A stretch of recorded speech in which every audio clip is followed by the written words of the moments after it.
What up, Rashan? What's going on, Lloyd? Ain't not much, man. Nice to meet you, man. This is Yeah, this is the new way how people meet, right. virtually. And Virtual learning, like yeah. remote So lifestyle. so before we hop in, man, tell me a little bit about yourself, man. So you're a teacher, what's your background? So 4 year STEM educator, teaching, well, taught in the Bronx, New York, where I grew up, South Bronx specifically, but living uptown in the Bronx, northern area. Now I'm an associate product manager for learning A through Z now. But yeah, still here, northern part of the Bronx. Taught for 4 years, STEM education, eighth graders, seventh graders, a little bit of high school work and all. But decided to make the transition, so still in the ed tech space. Still have ties to my old high school and college, things like that, giving back to the community and all. But made that transition. How about you? That's what's good, man. So first thing I'll say is middle school is my favorite age group. Uh, they're young enough where you can. I mean, they're old enough where you can talk to them as like adults still, but they're young enough to still think you're cool. My background is I've worked in and around education in different capacities for about 18 years. So I've worked with youth offenders, Nice. after school recreation, dropout prevention. I a lot of my work has revolved around strengthening kids outside of the classroom so they can be more Okay. successful in the classroom. But the most impactful time in my journey was about the 6 years I spent as a teaching assistant. So I worked on a school campus. Man, I was on that school campus for like 13 hours a day, man. I was a teaching assistant during the day, ran after school recreation programs at night. So I was really involved in with students, and I've Okay. literally been thinking about like what is culture and bringing Right. people Hey. together to like have a conversation about what culture is, like what does that mean. And the primary reason, man, is that like I'm a hip hop baby, and I feel like hip hop is my culture. I feel Yeah. like that's my culture. I'm with you on that. I think it's what you make it, and we try so hard to define things and give everything a very linear type of definition. When in reality, is I look at culture as being creative, and the way that you identify with it is perfectly fine because I'm sure there's other people who may consider themselves as the same thing, and you may say something that's particular to us. The way we use certain words or our mannerisms and the way that we think. I think it all aligns up to what culture is and how you define it. Everybody has their own definition of it, but at the same time, it's really what you make it. Yeah.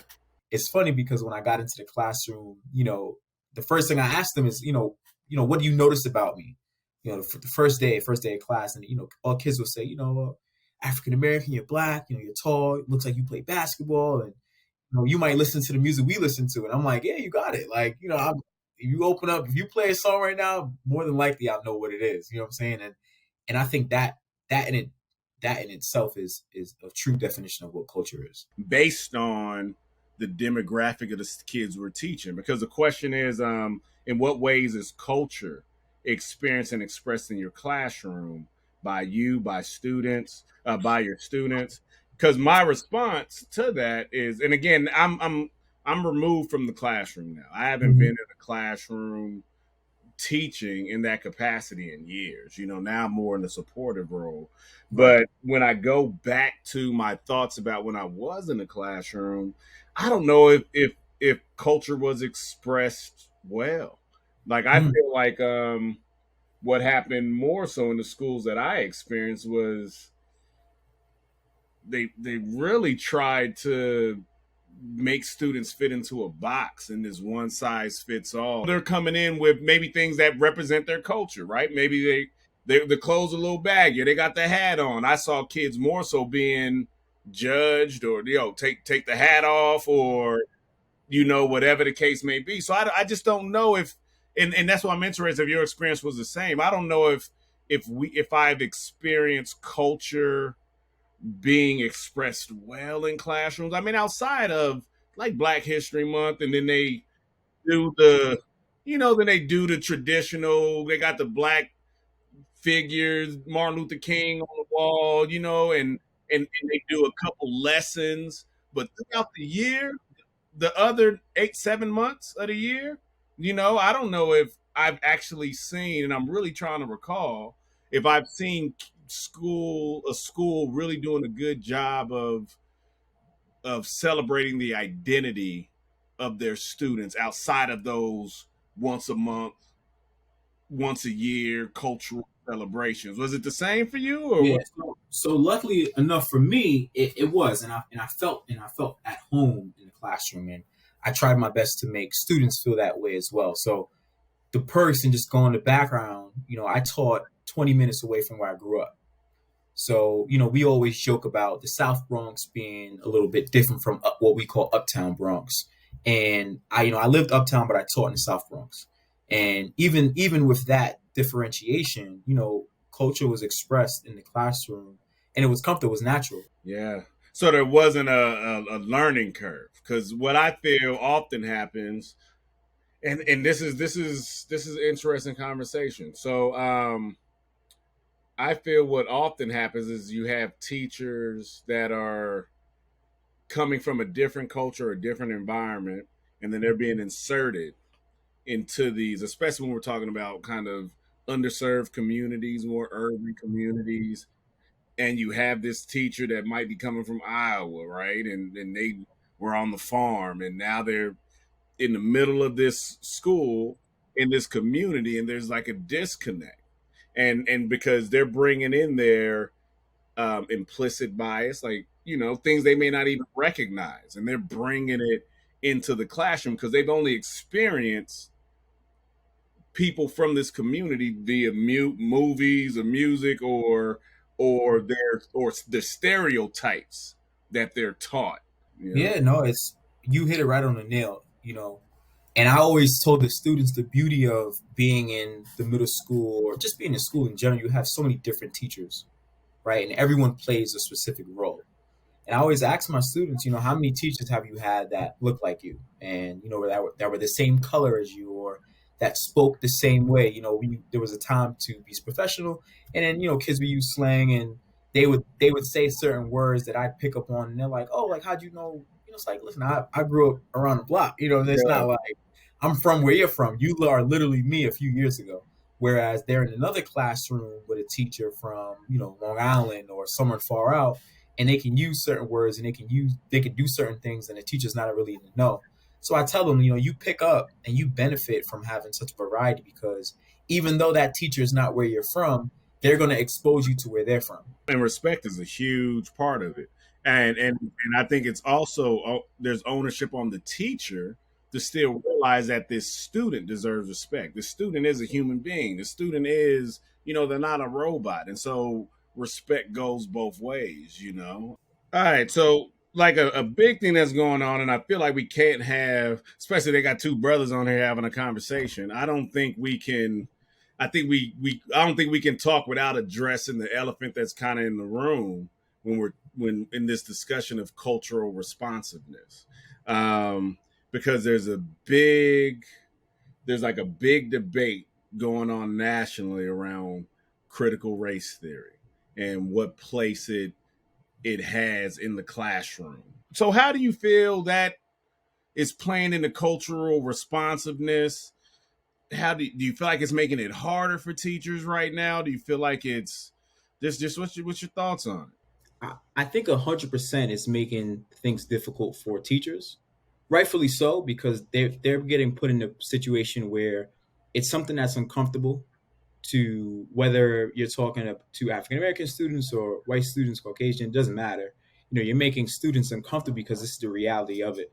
And you mentioned something that I thought was interesting with, when you look at Black History Month, and every time it comes around February, we're looking at these students, and kids are saying, "Oh, why do we have to learn about slavery?" And why is this a thing? And why do we keep focusing on the negative? And it's funny because Black History Month is supposed to focus on the positives, Mm. and you're shedding light on all of the achievements of African Americans through history. We even think back to Negro History Week in 1926 with Carter G. Woodson, and him just giving African Americans a platform to congratulate themselves and to get the recognition that you need. And that's the beauty of Black History Month and the history of it. But with this, with critical race theory and the way that it's being perceived is, unfortunately, there is no positive way to shed light on it. It's Mm, almost like this is the reality of it. Like, through our history, these are things that have really happened, and this is how it shaped us now. And for you to tell a teacher, or for a teacher to feel uncomfortable about teaching the reality, is kind of like, you got to almost step up to the plate. mm. I'm sure there's ways that you can structure your lessons so that it comes off in the best way possible. But at the end of the day, it's the reality of it, right? We can't sugarcoat, or we can't put a cloth and try to dress it up and make it look nice, when the reality of is these are the hardships and that we faced growing up, and through history, 400 years of slavery, and all our, the pain that has been caused. Really, the conversation we're having is about identity and making space for varied identities and cultures to feel seen and valued in the classroom. Um, what tips or what suggestions or what approaches do you have for other teachers, man? For people that are in the classroom right now. It's a tough one, probably the toughest one today. uh, I think about the resources, right? So we spoke about asking kids what makes them feel comfortable. What are some of the things that they're going through? That's the first place to start, is with their kids.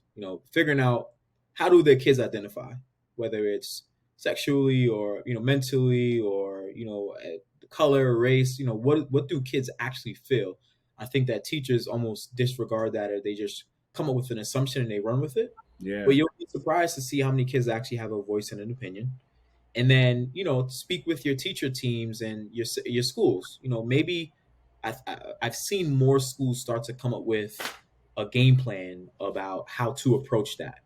And as somebody who identifies as an African American male growing up in today's society, it's easy for me to walk in a classroom with students that look like me and go, "Oh, I already know what I'm gonna do." In this classroom particularly.